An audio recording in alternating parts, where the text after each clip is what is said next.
Pakistan's Inter-Services Intelligence Directorate, ISI, is probably one of the better-known intelligence agencies in the global south.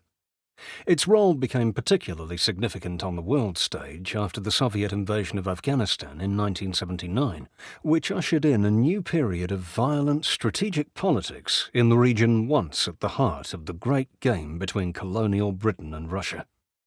During that period of international tension and conflict, which eventually led to the end of the Cold War, the ISI suddenly found itself driving the mobilization of resistance against the Soviet incursion.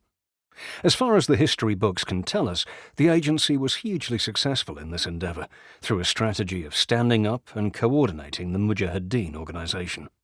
Since this time, whether by design or accident, the ISI has cloaked itself in an almost mythical status of brutal effectiveness. This extends not only to operations abroad, and notably those directed at India, but also to internal repression in such regions as Baluchistan province and the general repression of dissent against the country's military leadership. Like all covert agencies, there is perhaps merit in developing an opaque aura of greatness that may well belie more modest capabilities in reality. At the same time, in the West especially, the agency has also taken on a reputation of duplicity and raw Machiavellianism, in which the usefulness of its effectiveness as an intelligence partner has to be balanced with a sometimes distinct lack of trust. In this book, I look at the development of the ISI from the birth of Pakistan in August 1947 to the reinstatement of the Taliban in Afghanistan in 2021. As far as possible, I attempt to scratch below the surface of myth and hyperbole to establish as true a picture of this particular intelligence agency as can be found.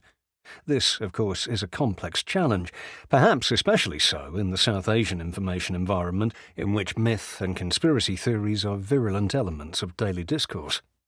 This factor means that some of the assessments necessarily must be presented as hypotheses and possibilities rather than certainties.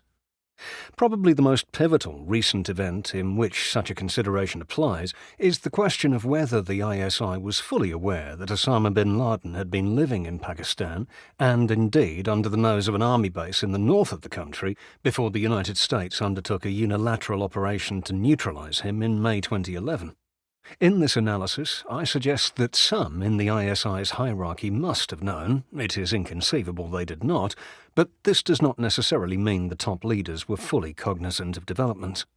In this can be found a key structural consideration in the composition and internal workings of the ISI, which is perhaps both a flaw in its character and a useful device for disavowing some of its darker activities. I suggest that establishing the full truth, however, is probably impossible.